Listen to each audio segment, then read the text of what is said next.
it is my pleasure to introduce our first speaker, Shane Wever, up to speak with us. Clicker in the pointer. Yeah, Which this is the pointer part with the laser. Perfect. All right. Hello, everybody. My name is Shane. Thank you for the introduction. And today I want to talk about mitigating ship grounding impacts and restoring reef communities with this 7-year study on succession. Now, coral reefs are extremely important, as we all know here, and they are located in key shipping lanes around the tropics. As the global economy grows, so does the shipping industry. And in 2020, the U.S. GDP, 18% of it was made up by shipping vessels, accounting for $1.5 trillion and 70% of that trade weight. So in this top image here, we can see the location of coral reefs around the world.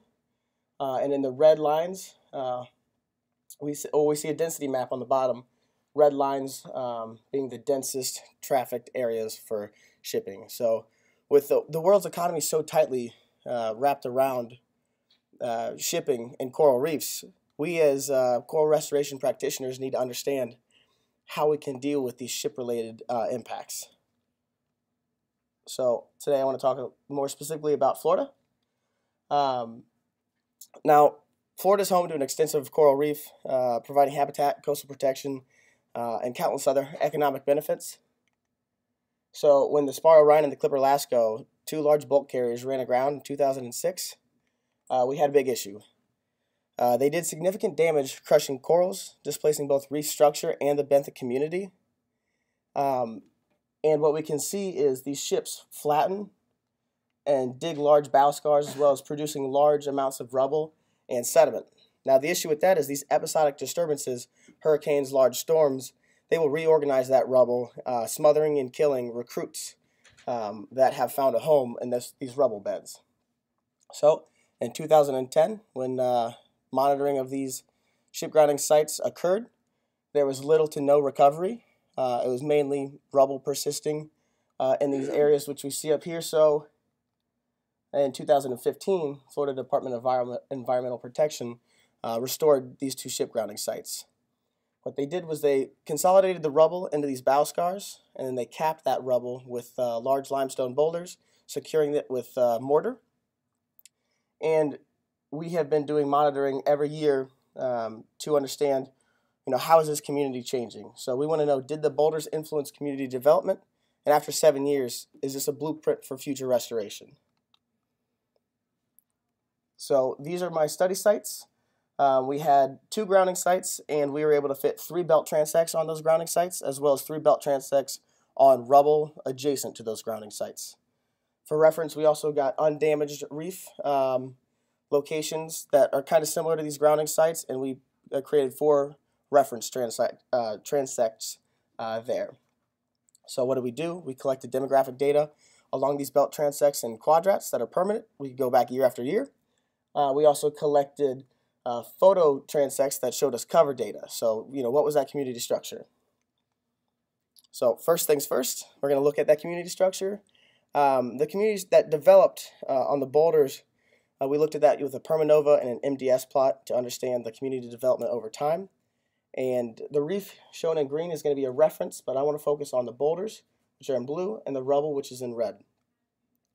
We saw that the boulders developed a more complex community over time and began to look more similar to the reef, while the rubble stayed pretty similar to itself throughout the study and also remained pretty similar to that 2010, those initial monitorings that we collected, showing not much change over time, while we developed some important taxa on boulders following this trend and eventually kind of tending a little bit more towards what the reef looked like.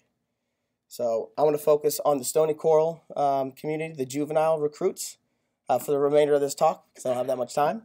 But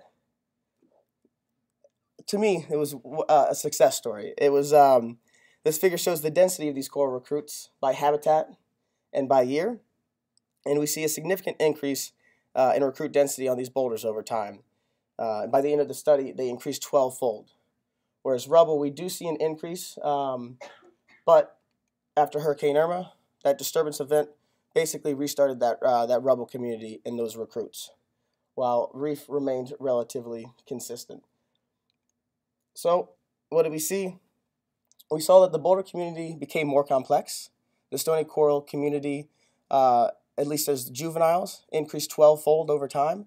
And we saw that this rubble, although there was recruitment, it was significantly impacted by disturbance events, by Hurricane Irma specifically. We think that stabilizing the substrate is extremely important.